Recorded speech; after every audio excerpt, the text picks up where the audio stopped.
اعوذ باللہ من الشیطان الرجیم، بسم اللہ الرحمن الرحیم۔ میرے معزز ناظرین السلام علیکم۔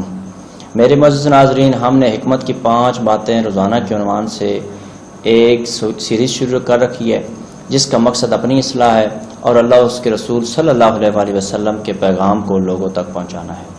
تو اگر آپ چاہتے ہیں کہ آپ بھی اس کار خیر میں شامل ہو جائیں تو ہمارے چینل کو سبسکرائب کر لیں اور اس کو اپنے دوسرے دوستوں کے ساتھ شیئر کر دیں۔ تو آج ہم فضائل قرآن کے موضوع پر حکمت کی 5 باتیں آپ سے شیئر کریں گے۔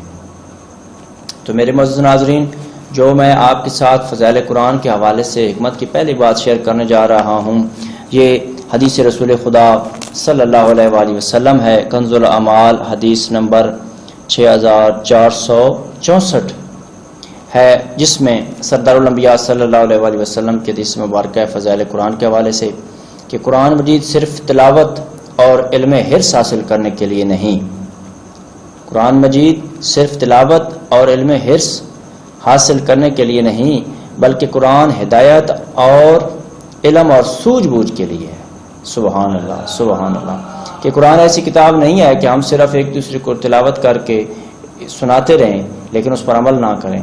یہ ایسی کتاب ہے کہ جس کا مقصد ہدایت ہے، یہ ہماری ہدایت کے لیے نازل کی گئی ہے۔ اگر ہم اس سے ہدایت حاصل نہیں کر رہے تو گویا ہم اس کتاب کا حق ادا نہیں کر رہے، اور اگر ہم سمجھ بوجھ نہیں حاصل کر رہے، اگر ہم اپنے مسائل کا حل اس کتاب سے نہیں کر رہے، تو پھر ہم نے اس کتاب کا وہ حق ادا نہیں کیا جس کی یہ تو کتاب ہماری مشکل کشائی کے لیے تھی۔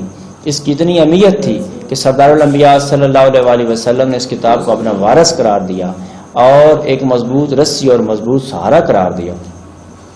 تو میرے معزز ناظرین، حکمت کی جو دوسری بات میں آپ کے ساتھ شیئر کرنے جا رہا ہوں فضائل قرآن کے حوالے سے، یہ حدیث رسول خدا صلی اللہ علیہ وسلم ہے۔ یہ کتاب کا نام ہے اصول کافی، جلد نمبر 2 صفحہ نمبر 616 پر یہ امام حضرت جعفر صادق علیہ السلام سے روایت کی گئی حدیث ہے کہ جس میں فضائل قرآن کے حوالے سے بیان یہ کیا گیا ہے کہ حضرت امام زین العابدین علیہ السلام رضی اللہ تعالی عنہ بہترین آواز کے ساتھ قرآن کی تلاوت فرماتے تھے، تو گھر کے سامنے سے گزرنے والے دروازے پر کھڑے ہو کر ان کی تلاوت سنتے تھے۔ یعنی کہ قرآن مجید کو خوبصورت آواز سے پڑھنا یہ بہت بڑے شرف کی بات ہے۔ بہت بلند پایا ہستیاں جو ہیں اس کو خوبصورت آواز سے پڑھتی ہیں۔ اس کی تلاوت کرنا آپ جس قدر ہو سکے آپ خوبصورت آواز سے پڑھیں، اس قدر خوبصورت آواز سے تلاوت کریں کہ غیر مسلم بھی جو ہیں وہ بھی متاثر ہو جائیں۔ لیکن اس قرآن کی جو معراج ہے وہ قرآن پر عمل کرنا ہے اور اس سے ہدایت حاصل کرنا ہے۔ تو میرے معزز ناظرین، حکمت کی جو میں تیسری بات آپ کے حضور پیش کرنے جا رہا ہوں، یہ سردار الانبیاء سرکار دو جہاں جناب محمد مصطفیٰ صلی اللہ علیہ وسلم کے حدیث مبارکہ ہے۔ کتاب کا نام ہے اصول کافی، جلد نمبر 2 صفحہ نمبر 616 پر یہ حدیث مرقوم ہے کہ جس میں سردار الانبیاء فضائل قرآن کے حوالے سے فرماتے ہیں کہ قرآن کو اپنی آوازوں کے ساتھ حسن عطا کرو۔ سبحان اللہ، جس کا پہلے ذکر کیا ہے، یعنی کہ خوبصورت آواز سے پڑھنے کا، کہ قرآن کو اپنی آوازوں کے ساتھ حسن عطا کرو۔ اچھی آواز قرآن کے حسن میں اضافہ کرتی ہے۔ اللہ تعالیٰ نے ہمیشہ اچھی آواز والے کو ہی نبی بنا کر بھیجا ہے۔ سبحان اللہ، سبحان اللہ، یعنی کہ قرآن کو خوبصورت آواز کے ساتھ، خوبصورت ترین آواز کے ساتھ تلاوت فرمائے۔ ایون کہ سردار الانبیاء صلی اللہ علیہ وسلم فرماتے ہیں کہ قرآن کے حسن میں اضافہ کریں اپنی خوبصورت آواز کے ذریعے۔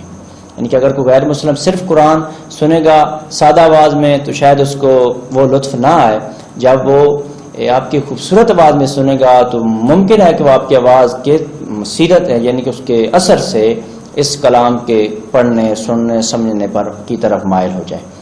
اور آخر میں جو سردار الانبیاء جناب محمد مصطفیٰ صلی اللہ علیہ وسلم نے اس حدیث مبارکہ میں فرمایا کہ اچھی آواز کتنی اہمیت کی حامل ہے کہ ہر نبی کو خالق اکبر نے بہت ساری نعمتوں کے ساتھ ساتھ اچھی آواز کی جو ہے وہ نعمت عطا فرمائی ہے۔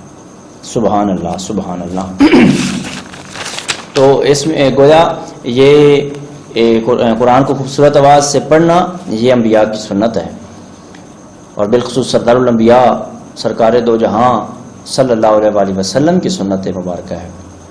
تو جو فضائل قرآن کے حوالے سے میں اپنے ناظرین کے لیے چوتھی حکمت کی بات شیئر کرنے جا رہا ہوں، یہ بھی حدیث رسول خدا صلی اللہ علیہ وسلم ہے، اور اس کو حضرت امام محمد تقی علیہ السلام نے روایت کیا ہے۔ اصول کافی کتاب کا نام ہے، جلد نمبر 8 اور صفحہ نمبر 82 پر یہ حدیث مبارکہ مرقوم ہے، جس میں روایت کیا گیا ہے فضائل قرآن کے حوالے سے کہ جس امت نے بھی قرآن کو پس پشت پھینک دیا، جس امت نے بھی قرآن کو پس پشت پھینک دیا، اللہ تعالیٰ نے ان سے علم کتاب کو اٹھا لیا، اور جب بھی کوئی حاکم بنایا ان کے دشمنوں کو ان پر مسلط کر دیا۔ سبحان اللہ، یہ بہت بڑی حکمت سے بھرپور حدیث مبارکہ ہے۔ ویسے تو سردار الانبیاء صلی اللہ علیہ وسلم کی ایک حدیث ہی حکمت سے بھرپور ہے، لیکن کچھ حالات و واقعات کے ساتھ زیادہ اہمیت کی حامل ہو جاتی ہیں کہ جس امت نے بھی قرآن کو پس پشت پھینک دیا۔ یہ حالات حاضرہ کے اعتبار سے ہے جو اس وقت امت مصطفیٰ کی صورتحال ہے کہ ہمارے اندر سب سے بڑی خامی کیا ہے کہ ہم نے اس قرآن کو پس پشت پھینک دیا ہے، ہم نے قرآن کی تعلیمات کو پس پشت پھینک دیا ہے، ہم نے قرآن کو صرف اور صرف اپنے جو مرحومین ہیں ان کو بخشوانے کے لیے استعمال کرنا شروع کر دیا، جبکہ سچ تو یہ ہے کہ یہ ہمارے جو مرحومین ہیں ان کو بھی بخشواتا ہے، لیکن یہ زندہ لوگوں کی کتاب ہے۔ یہ 99% جو اس کے فوائد ہیں وہ زندہ لوگوں کے لیے ہیں۔ زندہ لوگ ہدایت حاصل کریں گے تو ہمارے مرحومین بخشے جائیں گے، اگر ہم زندہ ہدایت حاصل نہیں کریں گے تو ہمارے مرحومین کو اس قدر فائدہ نہیں ہوگا کہ جس قدر فائدہ ہونا چاہیے۔ تو جس امت نے بھی قرآن کو پس پشت پھینک دیا، اللہ نے اس سے علم کتاب کو اٹھا لیا کہ اگر ہم قرآن سے دوری اختیار کریں گے تو ہم سے اللہ قرآن کو دور کر لے گا، یعنی کہ قرآن کو اللہ ہم سے دور کر لے گا، اور ہمارے ساتھ ہوگا کیا، ہم پر ہمارے دشمن مسلط ہو جائیں گے۔ جو اس وقت آپ کو پتہ ہے کہ ہمارے دشمن جو ہیں، جو قرآن کی روح سے ہیں، یہود و نصارہ، وہ ہم پر مسلط ہیں۔ اب دنیا کو جس طرف وہ موڑ رہے ہیں دنیا اس طرف موڑ رہی ہے، اور جو اس امت کا حال ہے وہ آپ کے سامنے ہی ہے۔ اگر ہم چاہتے ہیں کہ ہم اپنے حقوق حاصل کریں، ہم دنیا پر دین اسلام کو ایک نظام کی صورت میں غالب دین کریں اور مخلوق خدا کو، انسانیت کو اس دین کے ذریعے رحمت عطا کریں اور نجات عطا کریں، تو ہمیں چاہیے کہ ہم قرآن سے مربوط ہو جائیں، قرآن کے ساتھ منسلک ہو جائیں، قرآن کے ساتھ پیوست ہو جائیں، اور اس کی تعلیمات کے ذریعے اپنے آپ کو بدلیں بلکہ پوری کائنات کو بدلیں۔ تو میرے معزز ناظرین، چلتے ہیں حکمت کی اپنی 5ویں اور آخری بات کی طرف۔ تو یہ بھی حدیث رسول خدا صلی اللہ علیہ وسلم ہے، بہار جلد نمبر جلد نمبر 92 صفحہ نمبر 313 پر یہ بھی حدیث مبارکہ مرقوم ہے، جس میں سردار الانبیاء صلی اللہ علیہ وسلم کی فضائل قرآن کے حوالے سے حدیث جو ہے وہ بیان کی گئی ہے کہ تمہارے منہ یعنی دہن قرآن کا راستہ ہیں، پس ان کو مسواک کے ذریعے صاف کیا کرو اور تلاوت کرتے وقت شیطان مردود سے پناہ مانگو۔ سبحان اللہ، سبحان اللہ۔ اس میں خالق اکبر نے اپنے حبیب کے ذریعے ہم تک 2 باتیں پہنچائی ہیں۔ ایک تو قرآن کی فضائل بیان کیے گئے ہیں کہ جس جگہ سے قرآن کا گزر ہوگا، قرآن کی آواز کا گزر ہوگا، اس جگہ کو بھی نیٹ اینڈ کلین رکھیں۔ تو جس دل میں قرآن کا مقام ہوگا وہ دل بھی یقیناً نیٹ اینڈ کلین ہوگا، وہ بھی صاف ستھرا ہوگا۔ تو اپنے منہوں کو صاف کریں، یعنی ایک تو اس میں مسواک کی اہمیت بیان کی گئی ہے، اور دوسرا قرآن کی فضیلت بیان کی گئی ہے کہ قرآن اتنی اہمیت کا حامل ہے کہ جس منہ سے قرآن کی تلاوت کرنی ہے اس منہ کو بھی آپ صاف رکھیں۔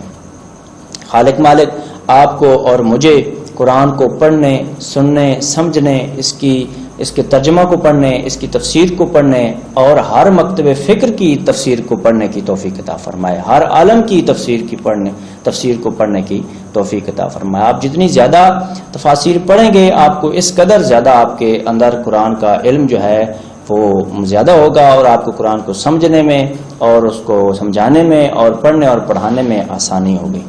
تو آخر میں اپنے ناظرین سے گزارش کروں گا کہ ہمارے چینل کو ضرور سبسکرائب کریں، اس سے ہم جو طالب علم ہیں ہماری بہت زیادہ حوصلہ افزائی ہوتی ہے۔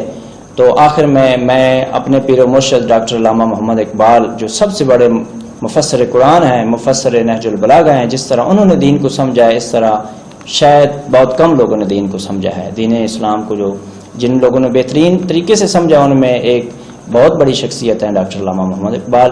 تو وہ فرماتے ہیں کہ خرد نے کہہ بھی دیا لا الہ تو کیا حاصل، خرد نے کہہ بھی دیا لا الہ تو کیا حاصل، دل و نگاہ مسلمان نہیں تو کچھ بھی نہیں. اللہ آپ کو اور مجھے صراط مستقیم پر چلنے کی توفیق عطا فرمائے. آمین. اللہم صلی علی محمد و آل محمد. والسلام.